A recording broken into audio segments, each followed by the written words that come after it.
साथियों नमस्कार, मैं मीनाक्षी श्रीवास्तव एक बार आप सभी लोगों का फिर से हार्दिक अभिनंदन करती हूँ साईं अनुभूति चैनल में। और आज मैं आपके समक्ष लेकर उपस्थित हुई हूँ बाबा के एक अनन्य भक्त की कथा, जो कि साईं सचरित से ली गई है।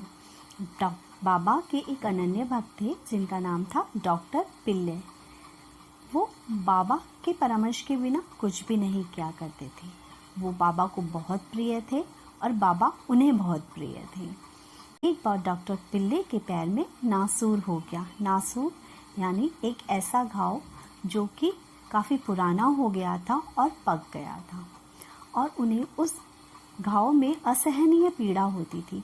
एक दिन वो काका दीक्षित से बोले कि काका, मेरे पैर में इतना दर्द होता है कि मुझे ऐसा लगता है कि इस दर्द को सहन करने से अच्छा तो मृत्यु शेष कर होगी, और तुम ऐसा करो, बाबा से जाकर कहो कि आप मेरा ये दुख दूर कर लीजिए और मैं अपने इन कर्मों का भुगतान अगले 10 कर्म में कर लूँगा, क्योंकि मुझे ऐसा लगता है कि मैंने पिछले जन्म में बहुत बुरे कर्म किए हैं जिसका भुगतान मुझे इस दर्द के रूप में करना पड़ रहा है। काका दीक्षित ने जब उनकी ये असहनीय पीड़ा देखी तो वो बाबा के पास गए और बाबा को सारा वृत्तांत उन्होंने सुनाया।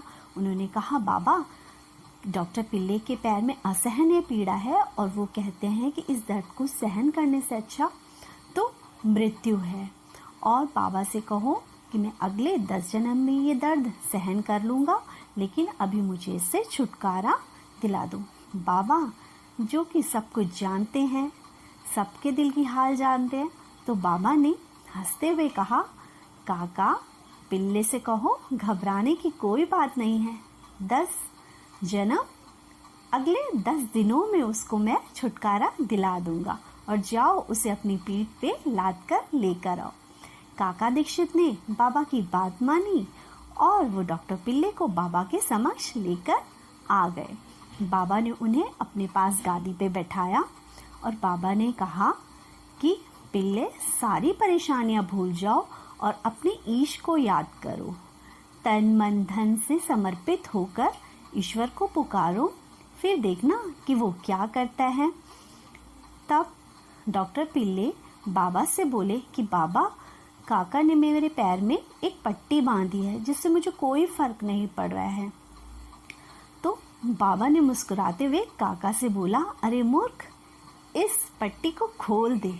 देख, अभी थोड़ी देर में एक कौवा आएगा और डॉक्टर पिल्ले का सारा दर्द ले जाएगा, टोट मारेगा पैर में। तब काका ने बाबा के कहने से डॉक्टर पिल्ले के पैर की पट्टी खोल दी। कुछ देर में क्या हुआ, एक कर्मचारी आया जिसका नाम था अब्दुल, जो बाबा के द्वारका माई की, जो कि बाबा की मस्जिद की सफाई किया करता था।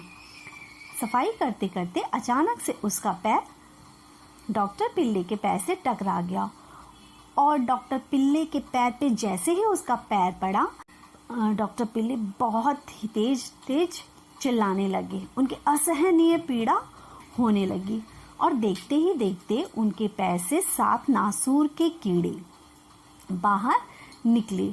उनके पैर में असहनीय पीड़ा हो रही थी जिसे वो बर्दाश्त नहीं कर पा रहे थे और चिल्ला रहे थे। धीरे धीरे वो भगवान को याद करने लगे और गाना गाने लगे, भगवान का भजन गाने लगे। धीरे धीरे उनके पैर की पीड़ा थोड़ी शांत हो गई। तब उन्होंने बाबा से बोला, बाबा, कब आएगा कौवा, कब मारेगा चोच, ताकि मेरा दर्द दूर हो जाए। तब बाबा कहते, अब कोई कौवा नहीं आएगा, कोई चोच नहीं मारेगा। क्या तुमने देखा नहीं, कौवा तो आकर चला गया। तब बाबा ने बताया कि जो अब्दुल है वो कौवे के रूप में आया और तुम्हारे पैर से उसका पैर टकराया और तुम्हारे 7 नासूर के कीड़े बाहर आ गए। अब कौवा नहीं आएगा, अब तुम आराम करो, वाड़े में जाके विश्राम करो, सब ठीक हो जाएगा। और बाबा के कहने पे वो वाड़े में जाके विश्राम करने लगे। आने वाले 10 दिनों के अंदर उसने बाबा की उदी का सेवन किया, पानी में घोलकर पी।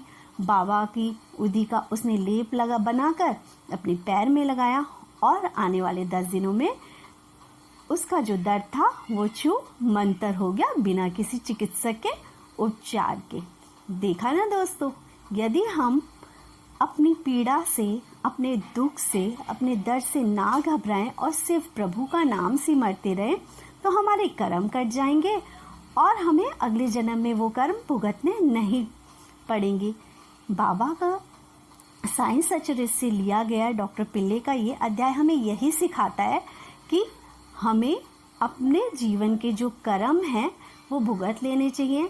माना कि दुख हमें तकलीफ देते हैं, हमारे जीवन की आशा को छीन लेते हैं हमसे, लेकिन यदि हम किसी भी तरह से अपने ईश्वर को याद करते हुए कि जिस हाल में रखे साईं उस हाल में रहते जाएं, कहते कहते अपना वक्त गुजार देते हैं, तो वो वक्त ज़रूर आता है कि जब हमारी वो पीड़ा, हमारा वो दर्द दूर हो जाता है।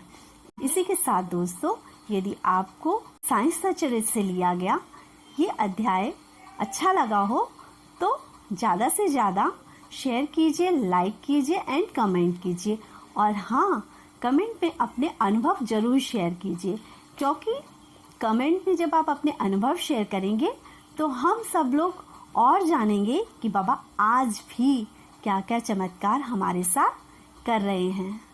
इसलिए साईं की लीलाओं का वर्णन करते रहिए, साईं के गुणगान गाते रहिए। साईं राम साईं श्याम, साईं राम साईं श्याम।